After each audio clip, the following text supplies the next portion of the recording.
understanding the principles of building good relationships. How do you foster a strong community? How do you navigate cancel culture? Like if you have individuals who are really adamant to spark outrage, can you restore those relationships effectively? And how do you really practice influencer and creator relations and marketing in a way that really drives business objectives, not just, oh, we're a Kardashian, we're going to post a image and then the rest is history. This is Social Pulse Podcast. Social media simplified, impact amplified. Each week, we equip social media professionals like you with actionable strategies and diverse insights from peers, experts, and leading platforms. It's all about empowering you to simplify the complex and make a real impact with your host, Mike Alton. And now, the rest of today's episode.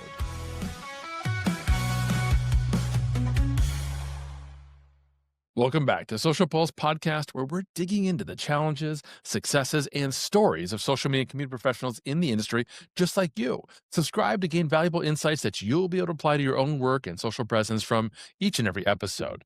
I'm wondering, are you frustrated with the gap between what new social media hires learn in college and what they actually need to know on day one? So you're not alone. Too many graduates enter the workforce with theoretical knowledge, but lack the practical skills, strategic thinking, and real world experience that employers desperately need. They can create content, but struggle with crisis management, understand algorithms, but can't tie campaigns to business objectives, and know the platforms, but miss the strategic nuance that separates good social media work from great results. The disconnect between academic training and industry reality is costing businesses time, money, and missed opportunities. And that's where our guest today comes in as the solution. Dr. Karen Freeberg is a full professor of strategic communications at the University of Louisville, who spent her career building bridges between academia and industry. She's the award-winning author of Social Media for Strategic Communications, has consulted with major brands like Adobe, Meta, and Hootsuite, and most importantly, she's the director of the Bird's Nest, the University of Louisville's first student-run strategic communications agency where students work with real clients on real campaigns. Dr. Freeberg has cracked the code on preparing students not just for their first social media job, but for long-term strategic careers that deliver measurable business impact. Hey, Dr. Freeberg, welcome to the show. Thank you so much, Mike. It's an honor to be here.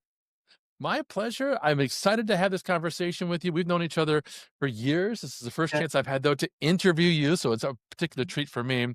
You've described yourself as a builder of bridges between industry and academia. I wonder what specific gaps do you see between what students learn in social media courses and what employers actually need? Yeah, absolutely. Like, I mean, that's one of the goals that I have is to be able to, bridge that gap because you do see a lot of times within classes that students understand the concepts or they understand how to use social media for their personal uses. But when it comes to applying these various strategies from a business sense to other companies or how to apply the concepts that they're learning about into actionable situations in good times as well as crisis situations, that's where there is kind of that disconnect. And so the real solution to kind of really build those bridges is, really engaged in experiential learning, like taking the students through the process of not only teaching them the concepts, but understanding how and why we utilize these platforms and tools to build relationships, formulate communities, utilize partnerships with creators and influencers, and also measure, key outcomes for that tie into business and communication objectives and basically coming in with a holistic perspective. And so that's kind of been the model that I've tried to use in my courses and then also apply within the Bird's Nest is to give students the opportunity to learn the concepts, understand the strategies, look at case studies and research, but then say, okay, let's bring in a wide range of different clients at all different levels and industries so that they have the experience to apply what they're learning, but also to really, I think, ultimately create impact to make it really a win-win situation for the businesses that they're able to get the insights and talent coming out from the university system, but also the students are able to have these stories and evidence of their work that they can then apply to future internships and jobs after they graduate. That makes a lot of sense. We've got a relationship with Chrissy Buck, who's an Mhm. instructor at WSU Tech, and she's using Agorapulse for a very similar Mhm. purpose with her digital marketing students. So tell us more about the Bird's Nest. That's your student-run strategic communications agency, basically. How does that work? How are they working with, actual real clients and approaching their social media marketing? Yeah, absolutely. And so this has been honestly a goal of mine as part of my professional development for years. And this has been something that I really wanted to build and do at the University of Louisville. And we actually officially got the green light in February of 2020. But, we had that little, global pandemic that happened. And so Thank that you. was sidelined a little bit until we got the green light officially in spring of 2022. But I really felt, kind of looking at the students and looking, and I tried to stay connected to my friends in the industry. And I was talking to them about what they are looking for new hires. And a lot of them said, we need experience. We need students that have evidence of having their ideas actually work, and the work that they've been able to do that has really been impactful for these businesses and organizations, nonprofits, et cetera. So really the agency was really about providing students an opportunity at the University of Louisville to apply what they were learning in the classroom. And my goal has always been to say, okay, what can I do to best prepare students for the future, and kind of identifying like ways in which the bird's nest could fit in those gaps in skills and experience, that then by the time they graduate, they'll be very marketable. So we officially launched in fall of 22, and we had 4 students of our 4 founding members who really kind of solidified the culture, the branding, and the overall essence of the student agency. And this upcoming fall, we're going to have over 60 students. And so it's gone rapidly in a span of quick time. And honestly, Mike, I thought if I had 20 students, I'd be like, oh my God, I'm so like in a good zone. And now I'm like, wow, okay, I was over 60. So that means more coffee for me. But I mean, Okay. it shows that that is something that students are craving, but also the interest of what we're doing. And so, working with companies and brands, we work a wide range of different industries. And so, from large to small, we work with some startups and nonprofits, and then some corporations and businesses. And so, one of our clients that has been with us from the very beginning is Churchill Downs, and they do that little horse race that happens every Saturday in May. So they've been Churchill Downs team has been absolutely fantastic. So we've had a chance to work with them on the Kentucky Derby in a variety of different ways, helping out with the social media team, but then also the red carpet team as well. So the students really get that global premier sporting event experience that they can put down on their resume.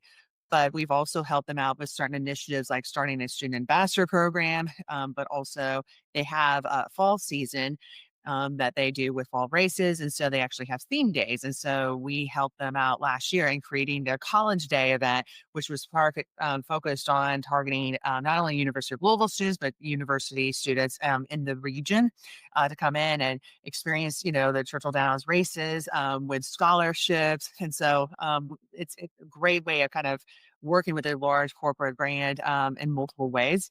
So the students every semester get a chance to work on a couple of clients, and so it gives them that experience, not only working on real projects that they get to see out in the workplace, and they're able and for the world to see. Sometimes, in the case of the Kentucky Derby, millions of people are watching what they're posting on social. It's also giving them insights in terms of how to work and be professional on the job, networking with fellow professionals, learning the ropes of the, behind the scenes of what is working, what is not.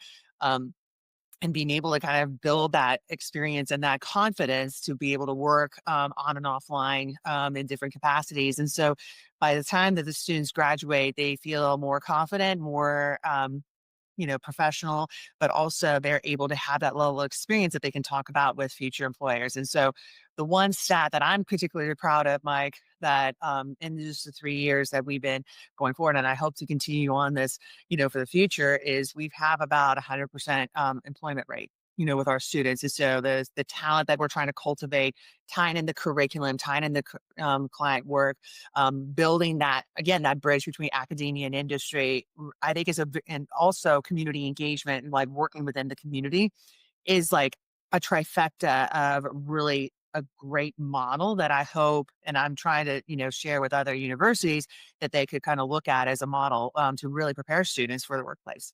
That is amazing. Kudos to you for starting that, for Yeah. having such an incredible hiring rate. for your students. And I love the fact that you brought in a well-known brand because you can't say enough about social proof, right? Yeah. I can go to a potential employer and say I did the social media for Joe's Garage, and they're like, Mhm. okay, cool, but I worked on social media for the Kentucky Derby. That just speaks volumes. So Yeah. that's amazing. And if I'm understanding correctly, this is essentially a fully functioning digital marketing agency. Yeah. It's And so very oh, sorry. well, I was just gonna say the logistics are what I really wanna know about right off the bat. I don't know if anybody else listening cares, but I wanna know, is it just you and then 60 direct hires like an like like an agency structure? So you're And mounds of coffee, so yeah, yeah. right. Yeah, yeah, I mean, it is, I'm basically there, but like the way in terms of the organizational structure that works is like I want to also like within the agency, I want to give students like that internal like leadership and teamwork experience.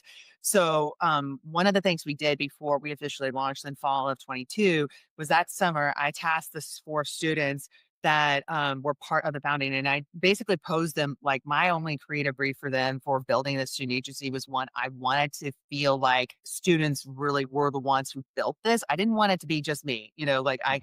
had that, my experience in academia, I had for my consulting experience, but I really like one of the issues that I do see a lot of times with student agencies is you're like, yeah, it's a student run agency, but it's like run by professors. Like you really get that lens. And so I told the students, I want you to research all of these different student agencies to see what works, what doesn't, and then kind of do like a situational analysis. So that's the kind of thinking about what are your takeaways, what are things that you like that people have done. So we looked at some of the award-winning student agencies that are at various universities, and the students came back and they said, well, they wanted to change the organizational structure because it was very top down, where you had all the professors and then basically the students were at entry level.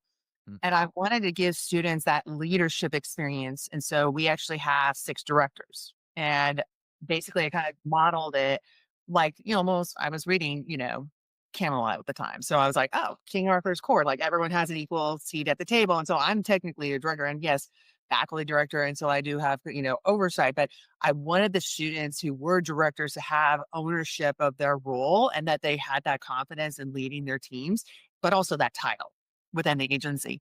And so they had all these different titles associated it, but then they also said, this is and one student actually a year later classified our agency. She's like, most of the other agencies were kind of like the Avengers team, but she's like, we're kind of more like the Guardians of the Galaxy. We're coming in from different backgrounds. People might, kind of look at it as gritty, but we get the job done. And so we kind of have used that as kind of our brand identity. So the students really like they came up with the organizational structure, but also the brand identity. So what I try to do is handle kind of like bureaucracy, like paperwork, scheduling for, students in curriculum, but also like I oversee the internships and practicums that are associated with the agency. I work with clients for scope of work. So I kind of do kind of like the leadership kind of roles in that regard. But the students, like the directors meet with their teams. They have deliverables. They have to kind of make sure that everyone gets everything done by certain deadlines. And so it gives them that power and ownership. It also applies the notion that yes, group projects don't lead, that they don't end after college, which is sometimes a surprising lesson for some of the students. Like, oh my god, I thought group projects were done. I'm like, no, Oh, no. no, no, no, no. You No. you do lots of group projects in life. Yes, you do. And all the same dynamics continue. The Yes, good and the absolutely. bad.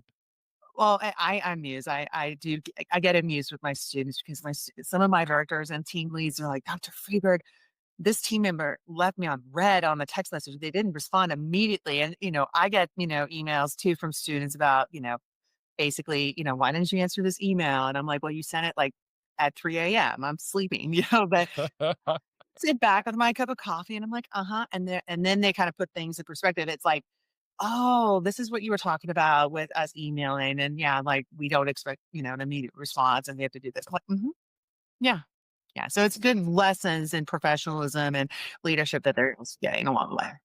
Yeah, I mean, obviously, the bulk of this conversation, we're talking about social media skills, but I can't stress that enough, how much beyond that you're teaching your students and they're learning through their experiences there because they're carrying so much forward into other careers. And just as a quick aside for folks who aren't aware, The bird's nest, to me, has this great, obviously, visual analogy. It's a nest where the little birds, the little fledglings are gonna, sprout their wings and go off and fly. But it also comes from the Louisville Cardinals, the mascot of the university. So that's where that comes from, folks.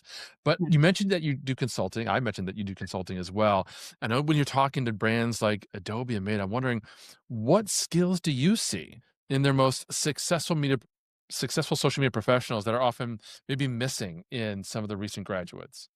Yeah, I mean, I think that there's a lot of, like elements that you do see that are somewhat, I mean, I think to be, to put it up front first, I mean, I think there are a lot of skills that, some of the students, who are graduating do have that are basically present across the board. But I think some of the skills that I do see missing need to be emphasized a little bit more. And I'm in communications. And so I think the recent graduates are communicating, but in the mediums that they are most comfortable with. And so, like texting, email, et cetera. But one of the things that I've been noticing is that when it comes to, let's say, having a face to face conversation, they get really nervous, or God forbid, you have to make a phone call. And so, what I realized is like I do kind of talk to professionals in the industry and that they say, yeah, like communicating in person, talking on the phone, and empathy, being agile and adaptive, like kind of not having everything so scripted. So I take those kind of gaps basically and thought and think to myself, and this is, I guess, my background also in crisis communications. I'm like, okay, well, we have kind of this crisis going on in terms of hiring expectations. How do we fix that? I always want to see what strategy we could do. So I've tried to build that into actually the application process within the bird's nest, and even in my classes where they have to do interviews in person, not virtual, in person, to apply for the bird's nest. And so they get that interactions. And so the first round is basically with our team that does human resources, because we have a lot of students who want to go into that particular field after graduation. So it gives the students opportunities to be interviewed, but it also, for the students who are doing the interviews, they get to sense like, oh, I'm hiring for someone who, do I want them on our team? What are the skills that they have? What are things that are missing? Or, oh my gosh, we got to bring this person on ASAP. So some of the gaps that I do see that, I mean, related to adaptability, agility, empathy, and then just face-to-face communication, I've tried to kind of incorporate those lessons within kind of the culture of the bird's nest, whether it's in our meetings and our correspondence. And I feel too, Mike, it's very important for students, especially, to learn by example. And I try to inspect what I expect.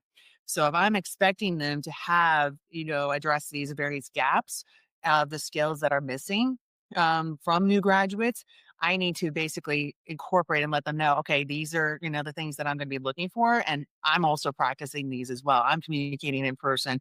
I'm being, I'm expressing empathy. I'm also trying to be adaptive and agile and just kind of basically say, this is one of the type of behavior and type of interactions that I'm looking for that will help you be successful as you move forward in the industry.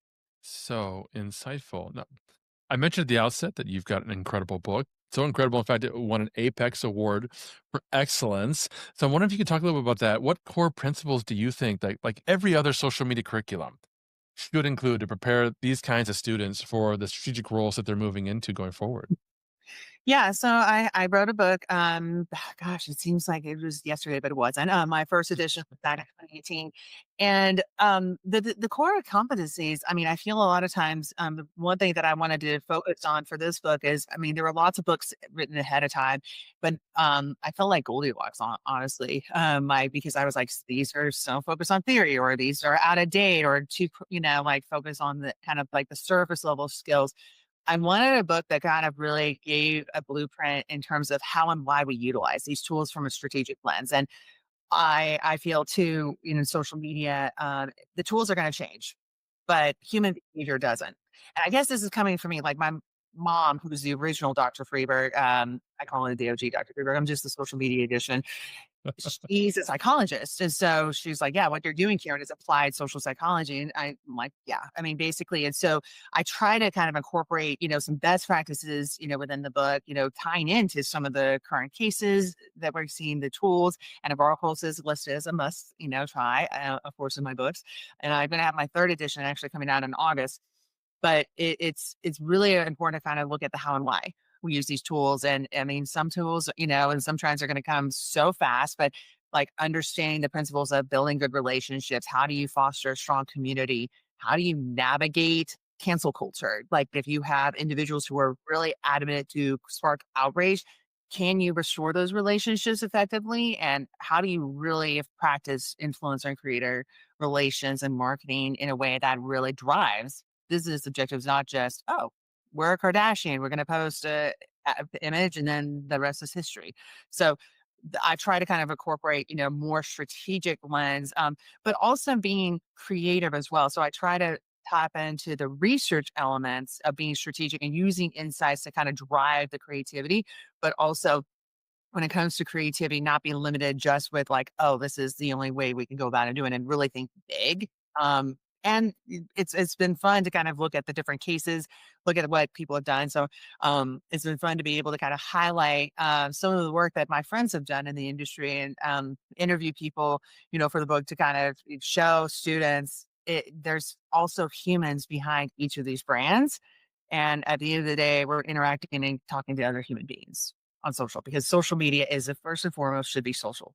Oh, I couldn't agree more. Apparently, you, me, and your mother need to have a fantastic conversation, a whole nother interview just about social psychology because we can geek out about that. But folks, we're talking with Dr. Karen Freeberg about how you should be thinking about how you approach social media marketing education in your universities, in your curriculums, with your students, helping to prepare them for the coming days of marketing. But before we go any further, I want to share with you a quick video about how Agorapulse is helping students and marketers around the world save time.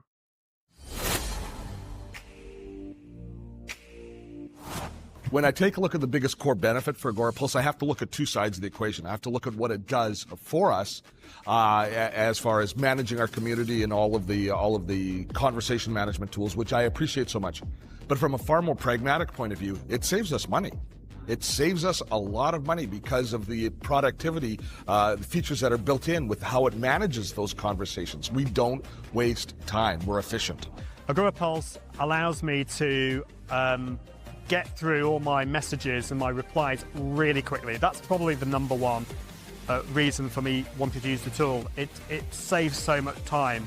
A big draw for me with Agorapulse was the ability to manage my YouTube comments. That is a huge feature for me, and here's why. Because up until then, I basically would have to go into my social media manager system to do everything there, and then I'd have to log out, go back into YouTube, and do the same thing there. Now, when you are managing multiple clients, this becomes a huge waste of time, right? And what we want to do is streamline that efficiency. So we can log into one website now. We can manage all of our major social profiles there, and we're able to serve our clients with more clarity and purpose. They worked with us, they helped train us on how to get everything up and going, and we were able to cancel out all the other tools that we didn't need anymore. So it saved us a lot of time and a lot of headache for my team members as they're, now they only have one tool that they can maximize their clients in.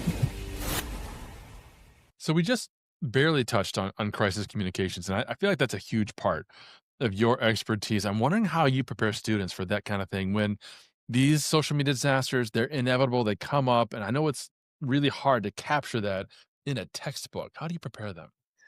Well, that's a great question, Mike, because I think students feel, they're very passionate and interested in crisis communication, but when it comes to the spotlight is on them in a crisis, you're like, wait, what? Like, what do I do? And I think I actually teach PR and crisis class at the University of Louisville. It's a graduate level course. And so a lot of my students who are interested in PR and crisis take that class. And so one of the assignments I actually give them is actually a simulation exercise where they actually have to work in a team to prepare for a scenario. And I throw a little, kind of wrenches, well, more like a bag of wrenches, through the process to kind of, show like crisis is not linear, like things happen and all over the place. And so it gives them that hands-on experience. So then they know, one, how would they handle the situation themselves, but also what would they do if they had a team in place that may or may not necessarily be as prepared as they should be, but I think simulations really give students an opportunity to kind of look at what are the things that they would do differently if this was a real situation and give them the confidence that if they were able to kind of navigate this effectively, that they're like, okay, I could handle this situation. And so I've always also tried to bring in a lot of the experiences that I've been a part of, because one of the areas that I do some consulting in is crisis communication. So I've had a chance to kind of look at large scales and then smaller. And then there's been times when I tell my students, yeah, there are a lot of things that you don't necessarily have on your bingo card that you would think that you would have to address, but you're like, well, now I do. So there's been a lot of like use cases that I've been able to bring in, but then I try to bring in guest speakers who've talked about like some of the crises that they've been a part of. Some have been big and some have been like, really, impactful and well known. And so it gives the students that, kind of experiential learning aspect, but also ties in really evidence-based practices that we try to incorporate in our curriculum, at least in my classes.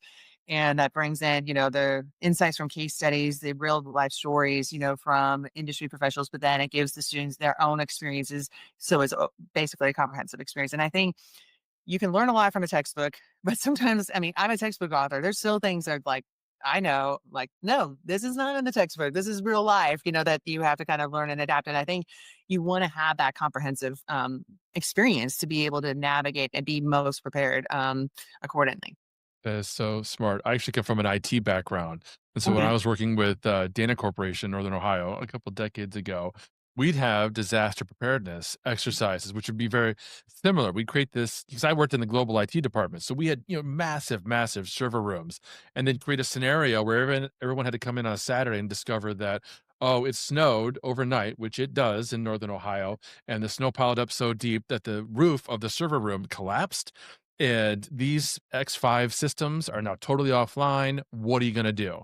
Mhm. And you'd have to figure that out and have as much documented as you can for certain scenarios. And I love that you're throwing wrenches in there. I can just imagine you telling you've got a customer support nightmare happening on X and you got Mhm. to deal with it in the middle of it. Oh, and by the way, the CEO decided to go out and put a message out on his own without talking to you. What do Yeah, you do now?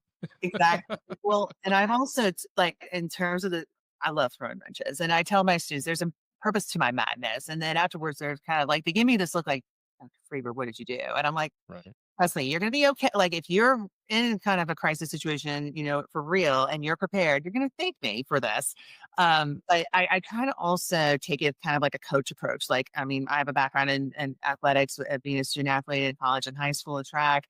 And I feel like it's important to kind of give students context, like, okay, this is why we did this scenario. These are the skills that I'm looking for you guys to bring to the table from this experience. But I've also like every year I change up the scenario and it's usually because of, an experience that I've had or experience, on a consulting side or in other capacities. And so I also try to make it relatable that the students would be like, okay, I need to go down the rabbit hole and find out if this actually happened. And so, fun fact, there's actually a case that I wrote about in my textbook. It's kind of like a legal case, but it really tapped into the ownership of your personal brand. And I provided the students with a scenario saying, okay, you represent a personal, basically a client who has their personal brand. They built it up into an influencer kind of status, but their employer wants to basically take ownership of their personal brand and suing them for ownership. Like, what do you do? And then there's a few monkey wrenches along the way, but that was actually a situation that was it sparked an inspiration by a case that I was a part of as a expert witness. And so it was very fascinating for the students. They went on the whole deep dive, afterwards. We're like, oh my gosh, I need to learn more about this. But it's, important to give students that different level of experience. I mean, a lot of times when you think of crisis, you think scandal, natural disaster, but it could be different types of crises. You need to be aware. And I tell them like, hey, murder hornets happened in 2020. You gotta be prepared for that, so you just never know what's going to happen and be thrown in your path. So you need to be adaptive and agile to kind of be mindful. Like there's going to be some universal practices that will always be important, but you need to be able to adjust depending on the situation and circumstances. Yeah, and the sports analogy is so apt because like an athlete who needs to develop muscle memory for doing the Mhm. kinds of tasks so that they don't have to think about running a layup, they can just do it and process the variables. It's the same thing in this kind of scenario. There's no muscle memory unless you count the brain, but it's that history. And that planning and preparation. I tell students like you need to, like in times of a crisis, you don't want to develop a crisis plan in the midst of a crisis. You want to do everything like you can beforehand. And it's like, I mean, an athlete, like you're not going to say, oh, like the day before the Olympic trials, I'm like, I'm going to start training for the Olympics. No, that's years in preparation, that you have to kind of do. But yeah, like don't necessarily do all of that all at once at, a time of crisis. Yeah, yeah. So I know some of these students, they've gone on to work with major brands, with huge agencies. What do you think separates the students who excel in their careers versus those who might struggle in advance?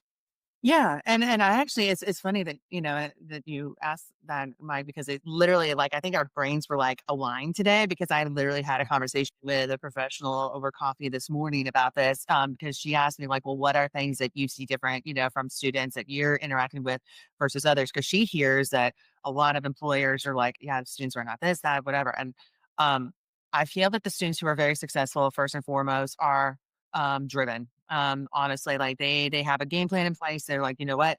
I have a goal in mind. I have places that I want to be. I have a direction in my career path. Like I have a roadmap in terms of like where I want to go, where what I want to do. And they know in order to do that, they have to set various realistic objectives and goals for themselves in terms of reaching that. And they're not afraid to put in the extra work for that. And so for me as a professor, and then kind of looking at this also from a former student athlete's perspective, like the willingness to be a student of the field and profession, but also working towards that every day is inspiring for me. So that tells me a lot about their commitment to work. And so I think some of the students who think, oh, I'm going to be fine with just a college degree, that's not gonna, be, as exciting as if you have a student that's not only has a college degree, but they have this wealth of experience that they've taken the initiative not only to kind of basically get as much experience they have, they are able to network within the community. They develop a personal brand that is both positive online and offline. And they've really kind of developed this holistic skill set that is adaptive to the growing changes that are happening in the industry and that they're willing to be a lifelong learner beyond just the classroom. So I feel that, some of those students who've really excelled have really kind of provided like almost like a new mindset of being agile and adaptive, empathetic, definitely a lifelong learner, and willing to, hit the ground running and invest in their learning, both professionally and personally, to really be the best version of themselves. And so I think those are just some things that I've seen from students who've been successful after graduation, have been really able to kind of, navigate that. But then the students who have kind of struggled may have not taken advantage of some of the opportunities that they have in college to do study abroad, to be part of agencies, or organizations like the Bird's Nest. And so they're kind of at a disadvantage to students who are doing those things to more employers. Well, I couldn't agree more. I mean, I'm old enough where okay, this was not an option when I was in college studying this kind of thing. I studied IT, like I mentioned, and history of all things. And I learned as I went a couple decades ago, how social media works, how to achieve success, and so on. And I know the appeal of leaning on vanity metrics. I know how great it looks when a post goes viral, gets tons of likes and engagement and that sort of thing. But I'm wondering, in your mind, how do you define the success when it comes to social media? And how do you help students kind of tie that work to actually like meaningful business outcomes? Oh, absolutely. And I actually have a great case from that happened last year. So, as I mentioned earlier, one of the clients that we do a lot of work with is Churchill Downs. And so last year for their Kentucky Derby, it was a big milestone event. It was with their 150th. And they came to the Bird's Nest. Really, and this is one thing that I think is really valuable for brands to interact with organizations like student agencies is that you really get an living, breathing focus group of the people that you want to target and reach. And so it's basically an opportunity for them to ask questions. So their goal for the Kentucky Derby, it's if anyone has had a chance to go, it is iconic, it's awesome, but it's also on a lot of people's bucket list. But one of the goals that they had for this milestone is like celebrate not only the 150, but look at the next 150. Like, how do we really become the place for entertainment and experience, at this, iconic premier global sporting event? And really, how do we rejuvenate and grow our millennial and Gen Z audience? And so the younger audience was definitely a target for them. And so they came to the Bird's Nest. And so they asked the students, like, okay, if we brought in creators, if we brought in influencers, are there any, individuals that you feel would be exciting, that people would be like, yeah, I need to go to the Derby because of this. And so my students said, well, of course, they mentioned two names. One was, of course, Alex Cooper from Call Her Daddy, and then Alex Earl from TikTok. And so both of them at the time, because they were, a part of the Unwell network, came to the Derby, and they actually had several activations going, and it just, created a huge viral, social media storm for the Derby. But in terms of metrics, as you said, Mike, it's important. Like one of the things that really was important for Churchill Downs is they looked at their audience growth across social media channels, and they noticed they increased their social media presence like across the board, like by 700%, which is pretty big. But particularly within the millennial and Gen Z audience, they grew exponentially. But what was important is what I look at is the behavioral metrics. It's like how many people said because they saw Alex Earl and Alex Cooper at the Derby that they're planning to go to the Derby next year. And they saw a huge level of signups for their email newsletters. They got, a ton of people saying, yeah, I want to sign up to kind of find out more information about ticket prices. So they looked at those metrics based on, tying in what the strategy was of bringing these influencers in and how that drove, the conversions of interest, and fan base. And so they actually, I think it was Alex Earl that really was like the primary driver for a lot of people. And she came again this year, and she was part of the fashion show for the Kentucky Oaks. And so you were building that relationship and kind of building out that camaraderie. And so even this year, they had a ton of creators, and on the red carpet. And so it was a lot of fun for my students to be able to experience that and see that in person. That is fascinating. And I'll tell you, the next time you talk to Churchill Downs, tell them you've influenced an audience because I definitely want to go Yeah. next year now after listening to you describe it. Well, they actually want to do more with podcasting. And so they actually, like one of my students who's now, her name is JC Wells. She's amazing, a rock star, one of the founding members of the Bird's Nest. She's now the social media manager for our mayor in Louisville. And she came up with this deck of she called it Podcast Paddock. And so bringing in podcasters here. So there might be something. There might be something here, Mike. We need to do that. Yeah, yeah. So, for all the social media educators and the professionals listening, what resources do you recommend? Great resources that Agora Pulse, has provided. I mean, I live on your guys' blog, and I feel like so many social media resources and professionals share so many good insights. So I definitely tell my educators like there's certain key people that I definitely recommend. And so we do. I actually have a community on Facebook called the Social Media Professors Group, and that actually came from a research study because there were a lot interviewing professors who were teaching social media, and one of them was like, I really wish there was a community where all of the social media professors could come together and talk and share resources. And I'm like, light bulb, okay. So we have this group on Facebook. It's going to be, gosh, it was developed in 2016, so it's going to be 9 years this October, which is crazy. But we have over 2,300 members, worldwide. So it's really been a great community. So that's definitely one. And everyone's willing to share resources. And that's kind of the culture that I've wanted to kind of build within that community because honestly, sometimes professors don't share the resources with others. They keep them to themselves. And I really wanted to kind of foster this camaraderie because in my opinion, if we're all able to help our students and help grow, the profession that way, it's a win. So there's a really generous sharing. And then I also suggest newsletters. I am a big fan of Leah Haberman, in case you missed it. I feel what I like about what she does on the creator social media side, she really taps into the industry, but she also teaches at UCLA. And I tell her, I love what you're doing. I am a USC grad, but my parents did go to UCLA, so college rivalries, but she's awesome. And then in terms of podcasts, I love Jason Fall's Win Influence podcast and his books, and then Mark Schaefer's books. So I try to, incorporate so actually, Jason teaches an influencer strategy course for us at the University of Louisville, and then Mark also teaches at Rutgers. And so I try to advocate, all of these different resources for professors to, again, try to build in the industry component within the education part. And so you're really able to kind of, again, bridge the gap between industry and academia. I love this. This is fantastic. Your community is terrific. I've been in there for years.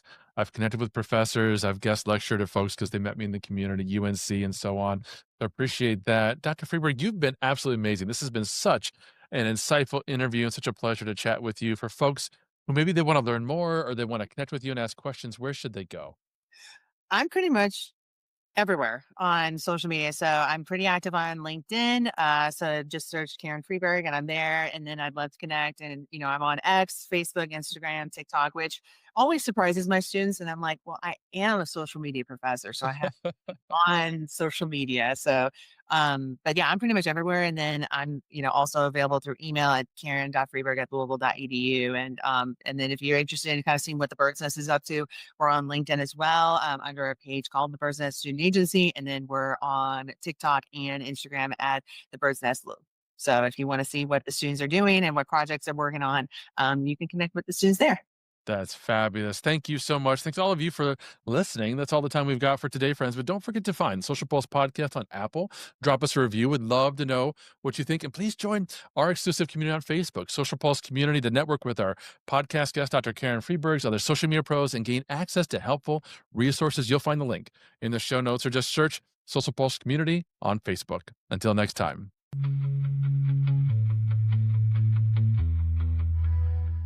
And that's a wrap for this episode of Social Pulse Podcast, hosted by Mike Alton and powered by Agorapulse, your social media success partner, helping you simplify your daily tasks and prove your ROI. You can learn more and grab a trial at agorapulse.com. If you found today's conversation valuable, please hit subscribe on your favorite podcast players, and we'd be so grateful if you'd leave us a review. For more great content and to join our Social Pulse community, head over to facebook.com/Social Pulse Community. Until next time, remember, social media simplified, impact amplified.